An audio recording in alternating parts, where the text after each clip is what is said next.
దేవుడు ఒకవేళ నిన్ను పరీక్షించడానికి టైం తీసుకుంటే నిరీక్షించు. ఒకటి మాత్రం నిజం, 17 ఏళ్ల ప్రాయమప్పుడు పాపం పట్టబడి అమ్మబడ్డాడు యోసేపు. వాగ్దానం ఏంటి? మీ అన్నోళ్ళని మీ కాళ్ళ ముందు సాగిల పడజేస్తానని.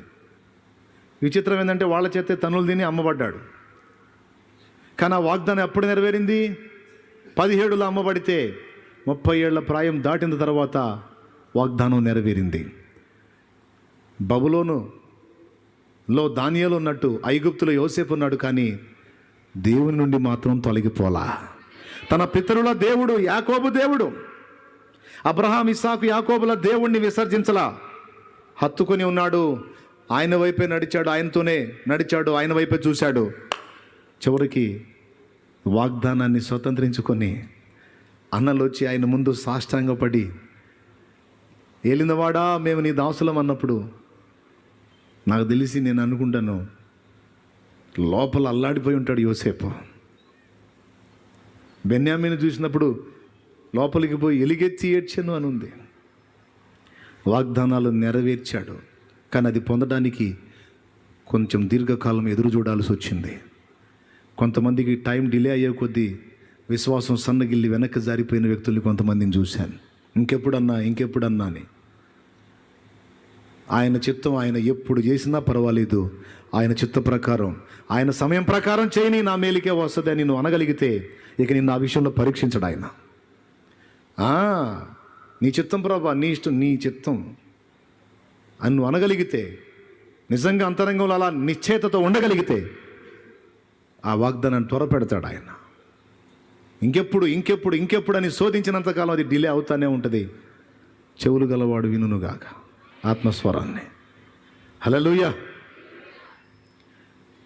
సో 2 విధములైన వాగ్దానాలు. ఆ వాగ్దానాన్ని స్వతంత్రించుకోవడానికి మనం జాగ్రత్త పడవలసిన 5 సంగతులు. మొదటిది ఏంటండి? రైట్, విశ్వాసం. రెండవది ప్రార్థన. మూడవది నిరీక్షణ, ఎదురుచూపు. నాలుగవది, ఐదవది తప్పిపోకుండా స్థిరముగా ఉండుట.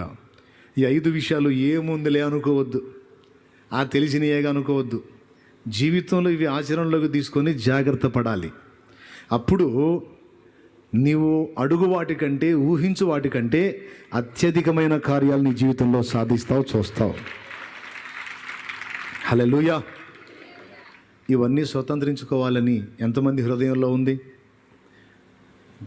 ఒకవేళ ఇంతవరకు అసలు దేవుని దర్శనమేంటో, విజన్ ఏంటో, అసలు దేవుడిచ్చినటువంటి భారం ఏంటో, దైవ చిత్తమేంటో ఒకవేళ నువ్వు తెలుసుకోకపోతే ఈ 4 రోజులు అందుకే ఏర్పాటు చేసింది.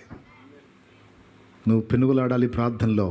ఒక దర్శనం పొంది ఇక్కడి నుంచి వెళ్ళాలి. నువ్వు దర్శనం లేకుండా వెళ్ళొద్దు ఇక్కడి నుంచి. నువ్వు ఒక భారం, ఒక బాధ్యత తీసుకొని వెళ్ళాలి. భారం లేకుండా వెళ్ళకూడదు ఇక్కడి నుంచి. నువ్వు చిత్తం తెలుసుకొని వెళ్ళాలి. ఆ చిత్తాన్ని నెరవేర్చడానికి నడుం కట్టి దీక్షభూని వెళ్ళాలి ఇక్కడి నుంచి నువ్వు. దానికి మొదటి అడుగుగా మారు మనసు లేని వాళ్ళు, ఇంకా హృదయంలో పరివర్తన రాని వాళ్ళు, ఇంకా పాపంలో, శాపంలో, చీకట్లో బ్రతుకుతున్న వాళ్ళు ఎంతమంది ఉన్నారో మీరు ముందు అర్జెంటుగా హృదయ మార్పిడి, హృదయంలో పరివర్తన పొంది జీవితాన్ని మార్చుకొని పాప క్షమాపణ నిమిత్తం ఇంతవరకు చేసిన పాపాలు, వాటి తాలూకు శాపాలు మోస్తున్నావు, ఇక చాలు. అవన్నీ కడగబడి నిమిత్తం, దేవుడు ఇందాక పలికిన వాగ్దానాలన్నీ నీ జీవితంలో నెరవేరు నిమిత్తం, పాప క్షమాపణ నిమిత్తం ముందు బాప్తిస్మం పొందాలి. బాప్తిస్మం పొందినప్పుడు అందరికీ ఇచ్చిన వాగ్దానం నీ పట్ల నెరవేరిద్ది, నిత్య జీవము అనే వాగ్దానం. బాప్తిస్మం పొందిన వ్యక్తి పరిశుద్ధాత్మ శక్తి కొరకు, ఈరోజు మీరు ఈ మాట గుర్తుపెట్టుకోండి. కూటమి అయిన తర్వాత మీరు ప్రార్థనలో పెనుగులాడండి. దేవా, నీ శక్తితో నన్ను నింపు, నీ ఆత్మతో నన్ను నింపు. నువ్వు అభిషేకం అడుగు, బలం అడుగు, వరం అడుగు. దేవుని కొరకు వాడబడాలి. దేవుడు నీకు ఇస్తాడు. అడగాలి. రక్షణ లేనివాడు ఈరోజు రక్షణకు తీర్మానం చేయాలి. రక్షణలో నీకు వచ్చిన వాడు పరిశుద్ధ ఆత్మ వరమును ప్రార్థనలో అడిగి పొందుకోవాలి. అలాగే ఆత్మ అభిషేకంతో నింపబడ్డవారు దేవుని కొరకు ఘనమైన కార్యాలను సాధించడానికి పూనుకోవాలి, సఫలులు కావాలి. ఈ కార్యాలన్నిటినీ దేవుడు మన జీవితంలో జరిగించుగాక. ఆమేన్. ఒకసారి మోకాళ్ళ మీదకి వద్దాం అందరం.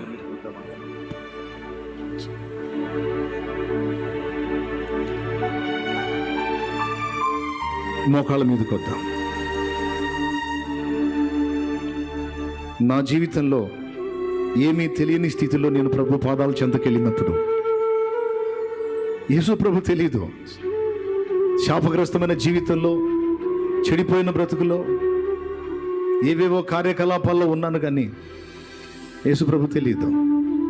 ప్రభు పాదాల దగ్గరికి వెళ్ళి, ప్రభువా నువ్వే నాకు దిక్కని ఆయన ఆశ్రయించినప్పుడు ఆయన ముందు చెప్పిన మాట, ముందు ఇంతవరకు నువ్వు జీవించిన ఆ చెడు జీవితాన్ని విసర్జించడానికి మనసు సిద్ధపరచుకో. నీ హృదయంలో పరివర్తన రావాలి, నువ్వు మార్పు చెందాలి. ఆ పాత ప్రాచీన స్వభావాన్ని విసర్జించి నవీన స్వభావాన్ని ధరించుకోవడానికి సిద్ధమవ్వాలి. నా రక్తము నీ కోసమే చిందించాను. నీ పాపాలు, పితరుల పాపాలు, శాపాలే మిమ్మల్ని ఏలుతా ఉన్నాయి. అవన్నీ నా రక్తముతో కడిగి పరిశుద్ధపరుస్తాను. నూతన సృష్టిగా నిన్ను చేస్తాను. ముందు నువ్వు అది పొందాలి అని దేవుడు నాతో మాట్లాడితే, ఇక నేను తడవ చేయకుండా ఇలాంటి అవకాశాలు నాకు దేవుడు వెంటనే అనుగ్రహించాడు. ఇట్లాంటి సభ జరుగుతున్నప్పుడు ఆ సభలో నేను కూడా రక్షణ తీర్మానం చేసి బాప్తిజం పొందడం జరిగింది. ఈరోజు ఇంతమంది ఇక్కడ గ్యాదర్ అయి ఉన్నారు. ఇంత స్పష్టంగా దేవుడు నీతో మాట్లాడుతున్నాడు. ఏం పొందావు జీవితంలో? కన్నీళ్ళే అన్నపానాలుగా బ్రతుకుతున్నావు. పాపం వల్ల వచ్చిన శాపాన్నే కదా మోస్తున్నావు. అదంతా కడిగి నిన్ను పరిశుద్ధపరచడానికి నా రక్తమును చిందించానని ప్రభు మాట్లాడుతుంటే, ఎందుకని ఇంకా నువ్వు ఆ పాపాలు కడిగేసుకోకుండా పాపంలోనే జీవించి ఆ శాపాన్ని అనుభవిస్తున్నావు? ఇప్పటికే రక్షణలోకి వచ్చిన వాళ్ళు కూడా ప్రార్థనలో ఉండండి. దేవా, ఎన్నోసార్లు నేను అనుకున్నా నా బ్రతుకు ఎందుకు అనుకుని, ఎన్నోసార్లు నేను అనుకున్నాను నా జీవితానికి అర్థం లేదని, ఎన్నోసార్లు వేదన పడ్డాను ప్రాణం పోతే బాగుండని. నాతో స్పష్టంగా మాట్లాడావు. నిన్ను నేను అనవసరంగా సృష్టించలే, ఒక ప్లాన్ ఉంది అని నాకు అర్థమైంది. తండ్రి, నన్ను క్షమించు నాయన. నువ్వు నాకు మాట ఇచ్చావు, వాగ్దానాలు చేశావు, నెరవేర్చగల సమర్థుడు. నేనే నమ్మలేకపోయాను, నేనే సందేహించాను. ప్రభు నన్ను క్షమించు. ఈరోజు పశ్చాత్తాపడుతున్నాను ప్రభు. నేను నీ వాగ్దానాన్ని స్వతంత్రించుకుంటాను. నువ్వు చెప్పిన 5 సంగతులు నేను సరి చేసుకుంటాను ప్రభు. విశ్వాసంతో ప్రార్థిస్తాను. నీ కార్యం నెరవేర్పు వరకు ఓర్పుతో నిరీక్షిస్తాను. స్వాధీనపరచుకోవడానికి, స్వతంత్రించుకోవడానికి ప్రయత్నం చేస్తాను. నీ నుండి తొలగిపోకుండా హత్తుకొని ఉంటాను. నన్ను అనుగ్రహించు ప్రభు. నాకు ఇచ్చిన ప్రామిస్ నెరవేర్చు ప్రభు. నీకు స్తోత్రం అంట. అందరూ రక్షణలోనికి వచ్చినటువంటి వారు దేవుడిచ్చిన వాగ్దానాలు పరిశుద్ధాత్మతో నింపబడాలి. నువ్వు ఒట్టిగా వెళ్ళకూడదు. ఆత్మ కృపా వరములతో నింపబడి వెళ్ళాలి. ఆత్మ ఫలముతో నిండుకొని వెళ్ళాలి. జయించే వ్యక్తివిగా వెళ్ళాలి. ఇక్కడి నుంచి సాధించిన వ్యక్తివిగా వెళ్ళాలి. ఇక్కడి నుంచి శక్తితో నింపబడిన వ్యక్తిగా వెళ్ళాలి. ఇక్కడి నుంచి ప్రార్థనలో ఉండు. ఒక 2 నిమిషాలు ప్రేయర్లో అడుగు దేవుణ్ణి. దేవుడే మాటలెత్తి నీతో మాట్లాడాడో వాటిని దేవుని ముందుంచి అడుగు. అనేక జీవితాలకు వెలుగుగా నిన్ను నియమించబోతున్నాడు ఆయన. అనేక జీవితాలకు ఆశీర్వాదకరంగా నిన్ను మార్చబోతున్నాడు ఆయన. హల్లెలూయా, హల్లెలూయా. గ్రామాలు, పట్టణాలు, ప్రాంతాలు, పల్లెలో, జిల్లాలో, రాష్ట్రాలని కదిలించగల దేవుడు నీ ద్వారా ఆయన. ఆమేన్. నీకు చేత కాదు, దేవునికి చేత కాదా? నీకు అసాధ్యం, దేవునికి అసాధ్యమా? నా ప్రభువుకి సమస్తము సాధ్యమే. ఆమేన్. ప్రార్థన చేద్దాం. ప్రేమ నమ్మకమైన హల్లెలూయా, హల్లెలూయా, హల్లెలూయా. మా ప్రియ పరలోకపు తండ్రి, నీకు స్తుతి మా స్తోత్రం. హృదయాలు కృతజ్ఞతతో నిండి ఉన్నాయి. దేవా, ఈ సాయంకాలం మీరు మాతో మాట్లాడమని అడిగాము. మీరు నాతో మాతో మాట్లాడినందుకు వందనాలు. వాగ్దానాలను ఇచ్చి నెరవేర్చువాడు. మీరు ఇచ్చిన వాగ్దానాలు మేము ఎందుకో పోగొట్టుకోవడానికి కారణాలు మీరు మాకు చూపించారు. విశ్వాసము లేకపోవడం, ప్రార్థనలో నిన్ను వెతకకపోవడం, ఓర్పుతో కనిపెట్టుకోకపోవడం, అయ్యా ప్రయత్నం చేసి స్వతంత్రించుకోకపోవడం, అయ్యా తప్పిపోకుండా స్థిరంగా ఉండడానికి మీరు మాకు కృప దయచేయండి. మీరు మేము కలుసుకున్నప్పుడు మీరు మా జీవితంలో మీ చిత్తాన్ని తెలియపరుస్తారు. పరిచారు కూడా, భారాన్ని ఇచ్చారు, బాధ్యతనిచ్చారు, దర్శనాన్ని ఇచ్చారు, వాగ్దానాన్ని ఇచ్చారు. భౌతికపరమైనటువంటి వాగ్దానాలు ఇచ్చారు, ఆత్మ సంబంధమైన వాగ్దానాలు ఇచ్చారు. ఈ రోజున స్పష్టంగా మీ సేవకుని నిలబెట్టి మా ఒక్కొక్కరితో మాట్లాడినందుకు వందనాలు. మీ వాగ్దానాలన్నీ మా జీవితంలో అవును ఆమేన్ అన్నట్టుగా స్వతంత్రించుకోబోతున్నాం. ఈరోజు మీరు మాతో మాట్లాడిన మాటలు రాబోయే రోజుల్లో సంఘంలో ప్రతి బిడ్డ సాక్ష్యం ఇచ్చి మిమ్మల్ని మహిమపరచులాగన దైవజనులు కూడా ప్రభువా పురికొల్పబడి వారికి ఇవ్వబడిన దర్శనంలో స్వతంత్రించుకునేలాగన ఊరులు, పట్టణాలు, జిల్లాలు, రాష్ట్రాలు, దేశాలు మీ నామం మహిమ కొరకు స్వతంత్రించుకునేలాగన పురికొల్పండి. ఇదిగో మీ మాటకు లోబడి నేను పాపినైనా నన్ను యేసయ్య ప్రేమించాడు. నా కొరకు తన అమూల్యమైన రక్తాన్ని ఖర్చాడు.